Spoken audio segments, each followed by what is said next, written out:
Okay. Good morning, everyone.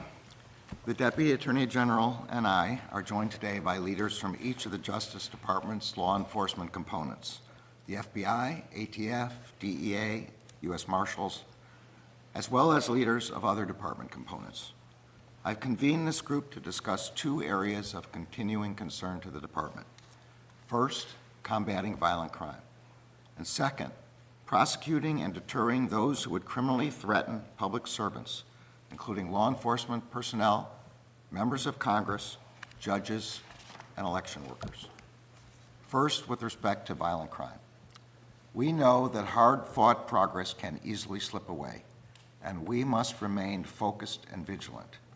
That said, we are encouraged by the data we are seeing indicating a decline in homicides.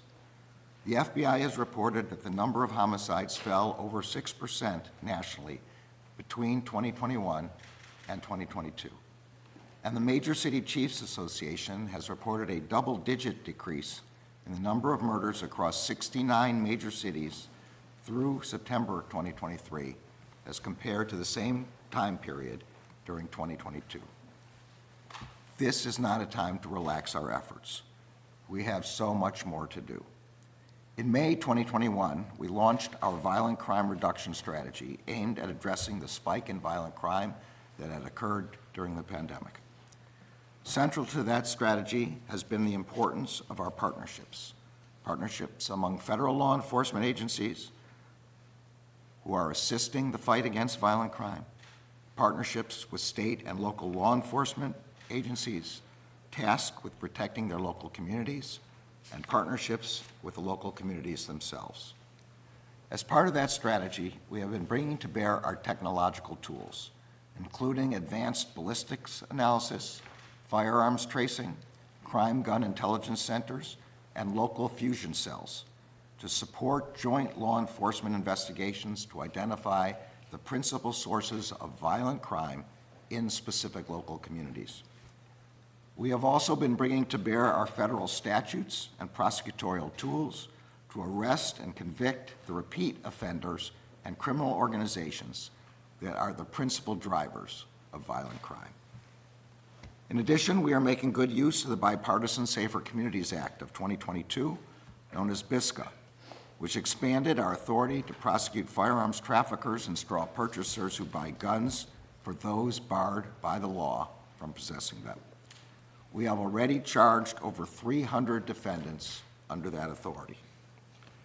And we are continuing to implement the enhanced background check requirements of BISCA for purchasers under the age of 21. Today, we are announcing that in the 19 months since the Act's passage, those checks have already kept 527 firearms out of the hands of young people who are prohibited from having them. We have also been utilizing our grant-making authorities to support the local anti-violence initiatives being led by both our law enforcement and our community partners. In this regard, we have focused on strengthening Project Safe Neighborhoods, which puts community partnerships, community trust, and violence prevention at the center of our anti-violent crime efforts. We are also funding community violence intervention initiatives that we know save lives. In light of the encouraging results we have seen in many parts of the country in 2022 and 2023, we are meeting today to build on those efforts. We will evaluate which local initiatives are working, how we can reinforce them, and how we can replicate those successful initiatives in places that have not yet seen the same improvements. One such place is Washington, D.C., and we will be sharing more about our additional efforts here very soon. As I said at the outset, we have so much more work to do. Violent crime is not just a threat to people's physical safety. It is a threat to their ability to freely go about their daily lives. Violent crime isolates people and communities. It deepens the fractures in our public life. And when it is not addressed, it can undermine people's trust in the government and in each other. This department and our state and local partners will not rest until every community in our country is safe from the scourge of violent crime. At the same time that we're seeing an encouraging downward trend in violent crime, we are also witnessing a deeply disturbing spike in threats against those who serve the public.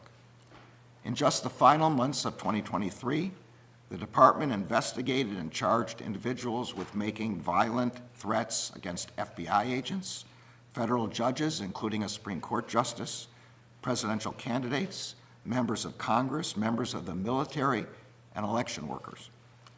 Just this week, several bomb threats were made against courthouses across the country. U.S. Marshal Service, FBI, and our state and local partners are aggressively investigating those bomb threats, which constitute serious offenses. And just yesterday, we arrested and charged an individual with threatening to kill a member of Congress and his children. This is just a small snapshot of a larger trend that has included threats of violence against those who administer our elections, ensure our safe travel, teach our children, report the news, represent their constituents, and keep our communities safe.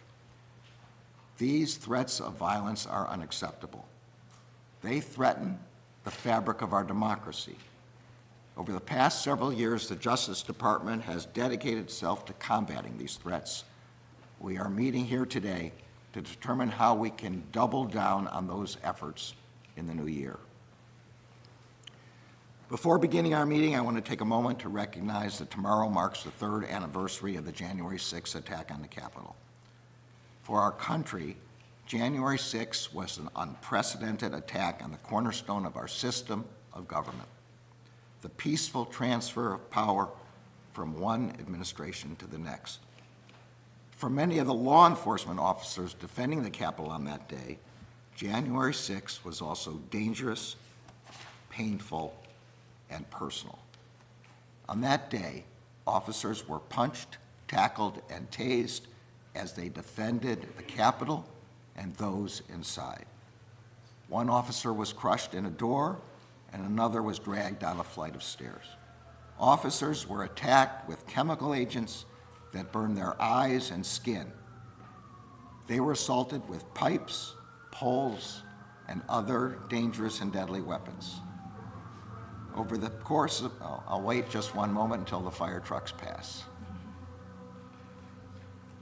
Over the course of several hours, law enforcement officers defending the Capitol sustained a barrage of repeated violent attacks. 140 officers were assaulted. We honor the officers who selflessly defended members of Congress and others inside the Capitol that day. Our efforts are with the loved ones who are grieving for the 5 officers who have lost their lives in the line of duty as a result of what happened to them on January 6th. We must never forget the terrible violence inflicted on law enforcement officers on January 6th. Since the January 6th attack, the Justice Department has engaged in what has become one of the largest and most complex and resource-intensive investigations in our history. We have initiated prosecutions and secured convictions across a wide range of criminal conduct on January 6th, as well as in the days and weeks leading up to the attack. We have secured convictions of those who brutally assaulted officers at the Capitol.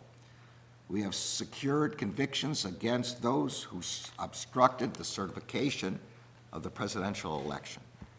We have secured convictions of leaders of both the Proud Boys and the Oath Keepers for seditious conspiracy. So far, we have charged over 1,250 individuals and obtained over 890 convictions in connection with the January 6th attack. Our work continues. As I said before, the Justice Department will hold all January 6th perpetrators at any level accountable under the law, whether they were present that day or were otherwise criminally responsible for the assault on our democracy. In the ongoing January 6 investigations and prosecutions led by U.S. Attorney for the District of Columbia, Matt Graves, and Special Counsel Jack Smith, the Justice Department is abiding by the long-standing norms that ensure our independence and the integrity